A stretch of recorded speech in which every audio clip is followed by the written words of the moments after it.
John Carpenter, they live. Or do they? Only with the glasses can you see them. I put them on. I'm in a different reality. Aliens. Possibly Michael. I take them off and everything's normal.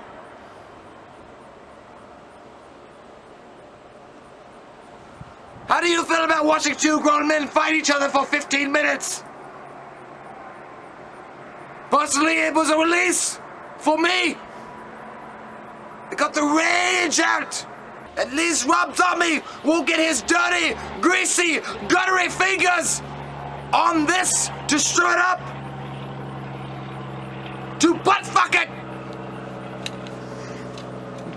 Hey guys, welcome back to We Watch Movie. I said, God damn! I'm Mike. He's Jay. They live.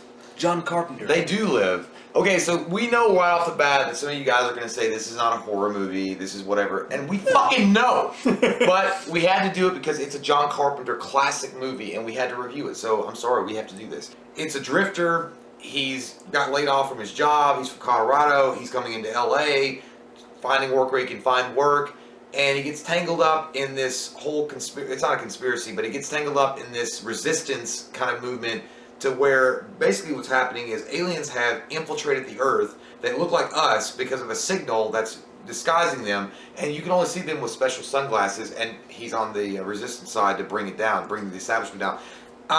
That being said, Every Man's Saturday Night. John Carpenter has a way of telling these stories, and I don't know how, I don't know what it is. It feels like Old West, just in the fucking dirt.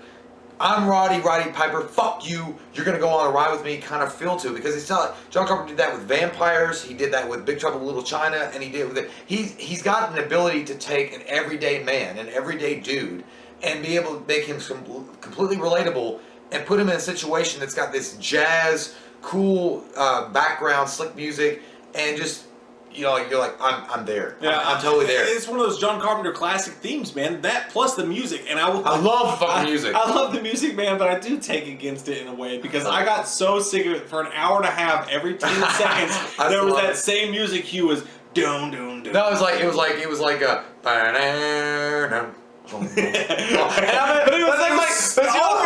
and over again. But that music reminded me of when you wake up and there's no school the next day, and you're like, or you get called out early for class, and you get to leave, and you're like walking by. It's like if you're sitting in a bar and some guy walks in, he's like, "That's my seat." It's like, down. I love it though. It's so good. And Keith David's also in this, and Keith David is the straight guy. This is a straight guy, man. He's like, it must be a Booker T, dude. It does. It does. But Keith David is a great actor as well, and Keith David is his friend, and Keith David refuses to believe what Roddy Piper is selling in this movie. His name's George, but they barely say his name. Keith David's like, hey man, I got a good shit going here at my construction site, so fuck off with your conspiracy theories. You can see aliens with sunglasses on. Go fuck off. And then we got to get to it right away. We've got to get the 10-minute fight sequence between Keith David and Roddy Piper is fucking great. It's so bad, it's corny, but it's so cool. It's so 1980s. And that's the question of the day, by the way. Before we even get into it, that's the question of the day.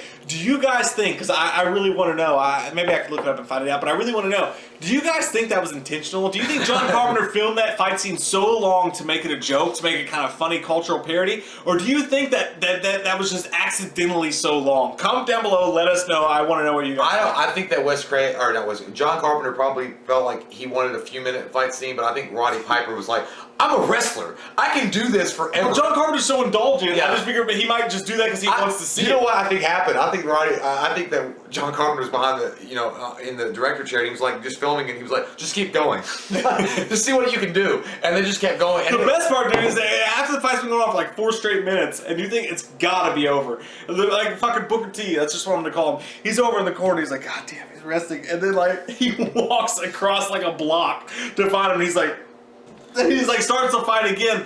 At that point, I was like, it's gotta be a joke. It wasn't just that. I think it was their relationship. Keith David and Roddy Piper in this movie's relationship is fucking perfect. It's like a lethal weapon. It's how guys make friends. But it's like, yeah, it's like you beat the shit out of each other. You work at a construction site. You take off your shirt to work at a construction site sometimes. I don't know. Well, when he comes up to it really was a dude movie. Roddy Piper is at the construction site and he's like, can I get a job or whatever? And he's working and all of a sudden, by the way, he's shirtless and the sun glistening and I'm like, God damn, he's fucking ripped. I didn't see that shit coming. He's fucking huge. But Booker T walks up to him and he's like, it's the perfect like encapsulation of how dudes make friends. He's like, hey man, because the guy walks by and he's like, you can't fucking sleep here, you piece of dirty shit. And then he comes over there and he's like, hey man, I'm going to this thing. If you want to, you can tag along. And Roddy Piper's like, he's like, you know what? He's like, well, go fuck yourself then. But then, like, he starts following him anyway. And the perfect moment of like, guy friend, he's like, hey man, I'm gonna tell you something. I don't like people following me. And he's like, well, I don't follow nobody unless I know where they're going. And then he's like.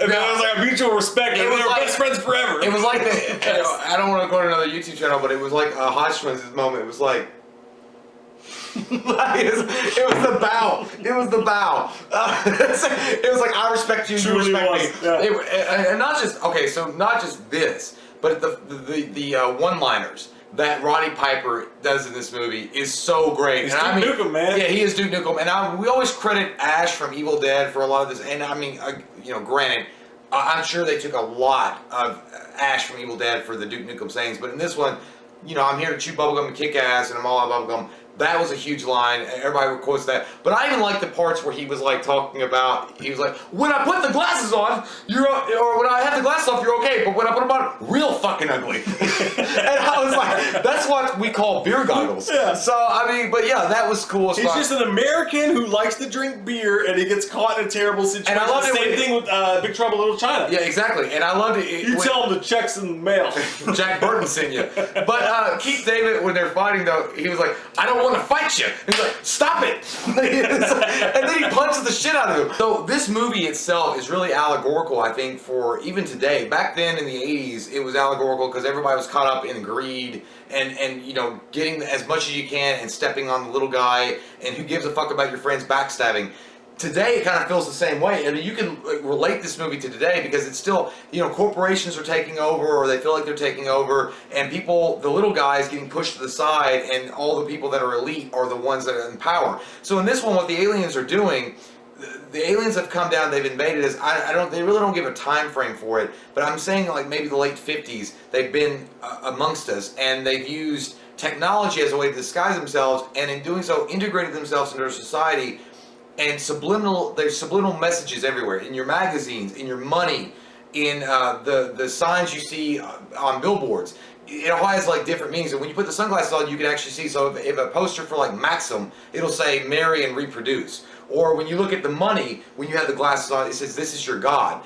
And I think it was so poignant as far as like how John Carpenter was trying to tell his story. Was like, everybody gets caught up in this greed, and if aliens ever wanted to take over the Earth, they don't have to fucking invade us like, War of the Worlds or Independence Day. All they gotta do is integrate themselves to a point in society and just give money to people that'll sell out. The art was so good. The art's so good in the fact when he puts on these glasses and you see the obey and the gray and white and the skulls and the way these people look and these bitches that are like pretty or whatever. It's like, lady, but when I put the glasses on, you're fucking ugly as shit. That whole thing, it's so perfect. It's such a fucking Paul Verhoeven fucking allegory on social standpoints. It's retarded. It's so good and it's so on point. It fucking almost makes you mad. It's so great. I gotta keep going back to the lines, man, because Roddy Piper, when he was walking down, I'm sorry, I have to call him Rowdy because he's rowdy.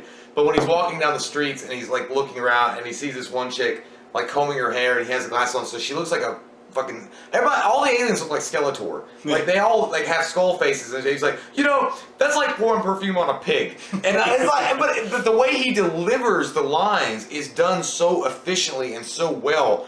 It's like you're just so behind this guy. Like Roddy Piper would be my dude at the apocalypse, dude, that I would want on my side immediately in this movie. It's so Snake Plissken, Jack Burton shit. It's like, welcome to human race, fuck it, whatever, Jack.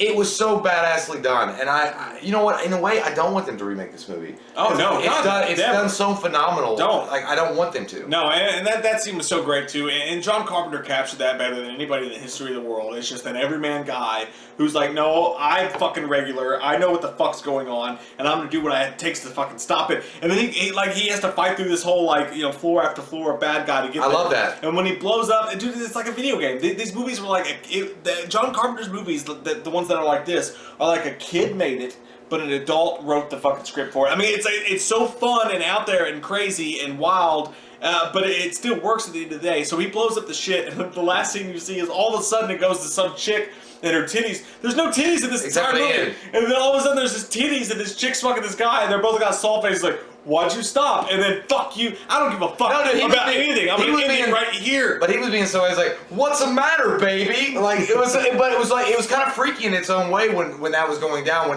When they do destroy the signal and you see everybody and they're all looking at him, like that one dude at the bar and he's like drinking beer and they're like, what the fuck is going on? Like he's like, I'm not that drunk, and because after they destroy the signal, all the aliens can be seen for what they are. It's an 8.5 for me out of 10. Dude, it's a 9 for me. Like, I mean, I don't see how anybody else could rate it lower because the soundtrack's amazing, the characterizations are amazing, the story it's not the most original thing I've ever seen, but it's cool with these characters in that setting. The social commentary is on point. Even if you're not even thinking of that, you can watch this movie and just have a great fucking time. I think there's some shoddy editing, and I think there's some shoddy. There's slow moments. Yeah, the way that they do stuff in this movie, and maybe bad editing, the ending, or whatever you can call it. But they should never edit out the fucking fight. No, that fight will always be good. But it's such a special movie, and it's made with such a fucking stank on it. Like you could not mistake this movie for anything else. I love it. I think that John Carpenter. I think you could tell that he really put a lot of love into this movie. Like overall, like it felt like. And there's really also cared. a lot of fuck you. I don't give a shit. You know, there's a lot of Roddy Piper's character in this movie. So yeah, 8.5 for me, 9.0 for Jay. What do you guys think about Roddy Piper's acting? Because we think it's underrated as fuck. I think it's awesome. It's great. What do you guys think about this movie as a whole? What's your favorite John Carpenter film sans Halloween? No Halloween. What's your favorite John Carpenter film all the time? Comment below, let us know. We love your fucking faces. And if you're new to the channel, click that subscribe button and get some goddamn wham opinion. Don't wear sunglasses.